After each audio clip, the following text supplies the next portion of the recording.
Association of direct selling entities of India और federation of direct selling associations, सभी को तहे दिल से बधाई देता हूं कि उन्होंने जिस प्रकार से सरकार के साथ भी संवाद बनाया, सरकार को बताया कि डायरेक्ट सेलिंग कैसे ईमानदार व्यवस्थाओं से अच्छी तरीके से की जा सकती है, उसके लिए कैसे अच्छे कानून बने, अच्छे नियंत्रण में पूरे क्षेत्र को लाया जाए। चिट फंड जैसी जो बीमारियां थी देश में, उसके साथ जो डायरेक्ट सेलिंग को जोड़ा जाता था, उसको अलग करने का जो काम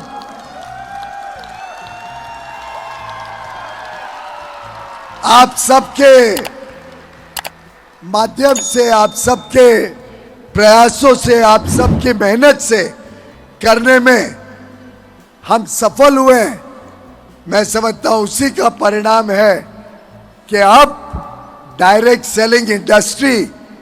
ईमानदार व्यवस्थाएं भी चला रही है, हमारी माता बहनें बेटियों को नए अवसर दे रही है, नए नए तरीके ढूंढ रही है जिससे समाज के हर वर्ग की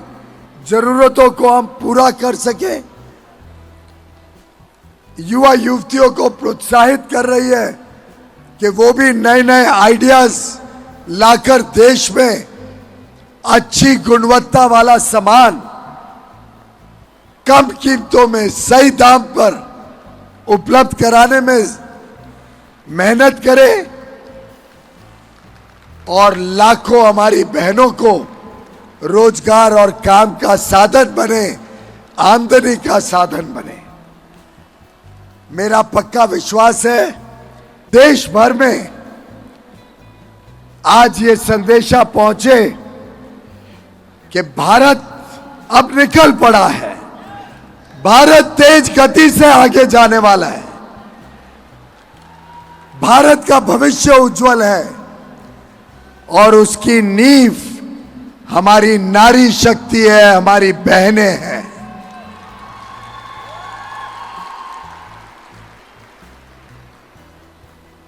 आज जो उत्साह, जो जुनून, जो सपने मेरे सामने देख रहा हूं, वो मुझे भी प्रोत्साहित करते हैं, मुझे भी और काम करने के लिए हिम्मत देते हैं। और जब मैं माननीय प्रधानमंत्री जी को आज के कार्यक्रम के बारे में बताऊंगा, जब आपके प्रेम, आपके उत्साह, आपका जो उमंग है, जो भविष्य के लिए आप सब ने संकल्प लिया है कि हम सब मिलके एक नया भारत बनाएंगे, एक ऐसा भारत जहां कोई भी व्यक्ति गरीब ना हो, एक ऐसा भारत जहां हर नारी को अवसर मिले, मौके मिले, देश को आगे बढ़ाने के लिए, देश को विकसित बनाने के लिए। एक ऐसा भारत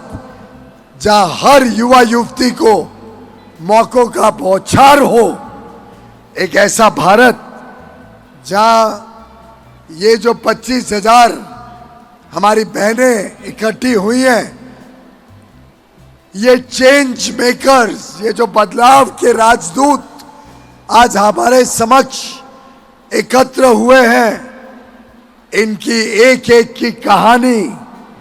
एक एक के सशक्तिकरण की लेखा जोखा, जो प्रेरणा आप सब भारत जाके, भारत के कोने कोने में जाके हमारी माता बहनें बेटियों को देंगी, वो इस देश की हर नारी को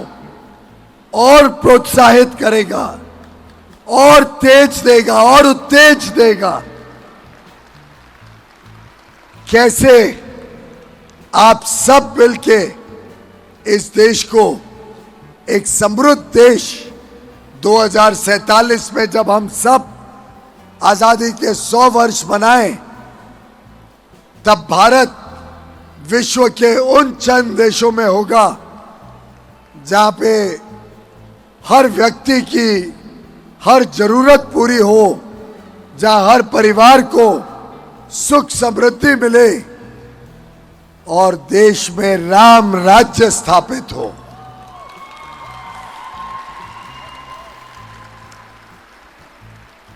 मैं क्यों कहता हूं कि हर एक नारी, हर एक बहन जो काम के लिए निकलती हैं, जो फॉर्मल वर्कफोर्स में जो भाग लेती हैं,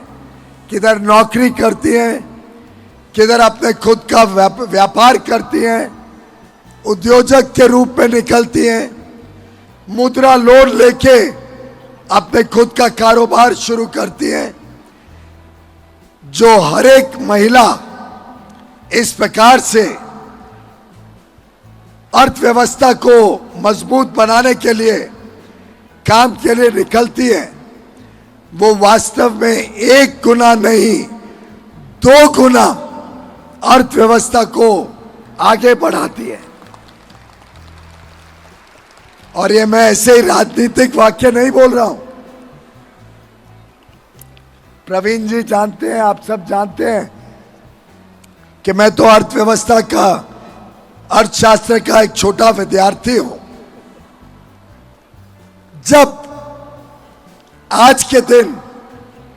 हमारी माता बहनें घर पे काम करती हैं और दुनिया भर के काम करती हैं घर पे,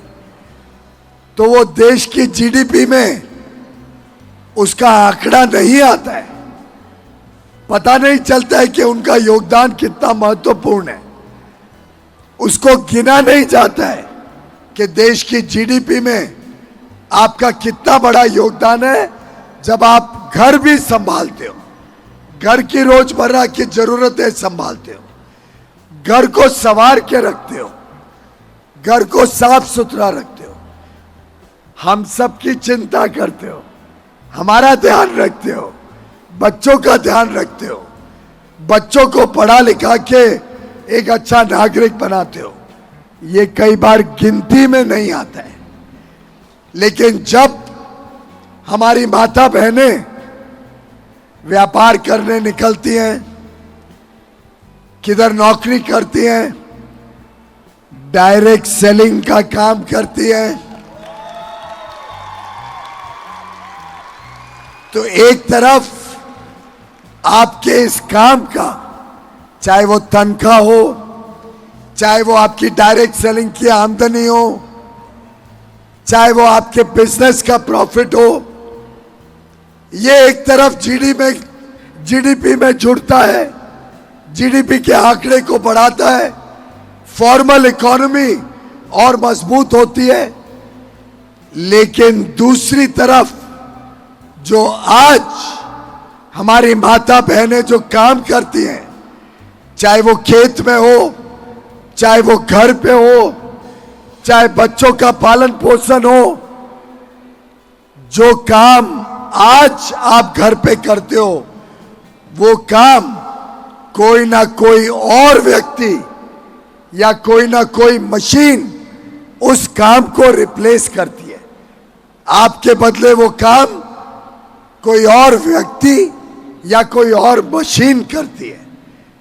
कैसे कि बर्तन धोने के लिए घर में डिशवॉशर आ जाता है, कपड़े धोने के लिए घर में वॉशिंग मशीन आ जाती है, ड्रायर आ जाता है,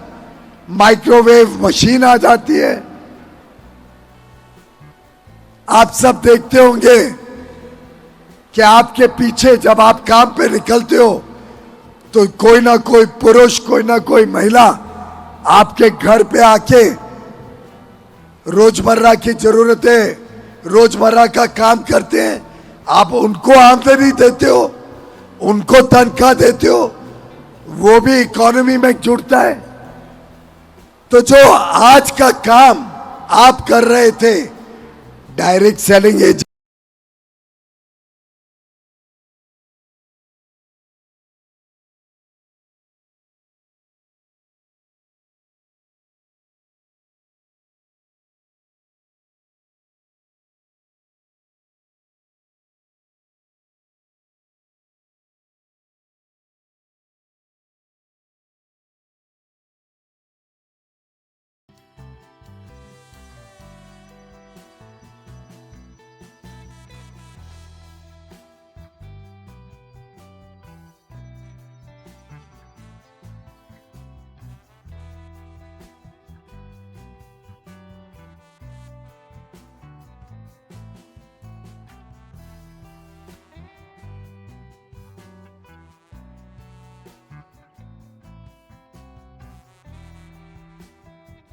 हेलो साथियों, नमस्ते दोस्तों। आज की इस वीडियो में आपसे बात करने वाले हैं डायरेक्ट सेलिंग भी देश की अर्थव्यवस्था में दे रहा है योगदान। मिस्टर पीयूष गोयल जी ने बोला। होते कौन हैं, इस इंडस्ट्री को डायरेक्ट सेलिंग को प्रमोट क्यों कर रहे हैं, आइए मैं पीयूष गोयल जी के बारे में बता देना चाहूंगा। दोस्तों, पीयूष गोयल जी हैं commerce and industry, consumer affairs, food and public distribution, textiles. अब हम बात करेंगे दोस्तों, तो पीयूष गोयल जी ने बोले कि 1.25 करोड़ का होगा डायरेक्ट सेलिंग। नई दिल्ली 8 मार्च। केंद्रीय वाणिज्य एवं उद्योग, उपभोक्ता, खाद्य एवं कपड़ा मंत्री पीयूष गोयल ने शुक्रवार को कहा कि डायरेक्ट सेलिंग बिजनेस भी देश की अर्थव्यवस्था में योगदान दे। कहा कि आजादी के 100 साल पूरे होने पर 2045 में देश में सभी तरह की सुख सुविधाएं सबको उपलब्ध हो। इंदिरा गांधी स्टेडियम विराट महिला उद्यमी सम्मेलन को संबोधित करते हुए यह बात कही। वाणिज्य एवं उद्योग मंत्री अंतर्राष्ट्रीय महिला दिवस के अवसर पर confederation of all India trader federation of direct selling association (FDF) और association of direct selling entities of India के संयुक्त तत्वाधान एवं आयोजित सम्मेलन में हजारों की संख्या में उपस्थित महिलाओं को संबोधित करते हुए कहा कि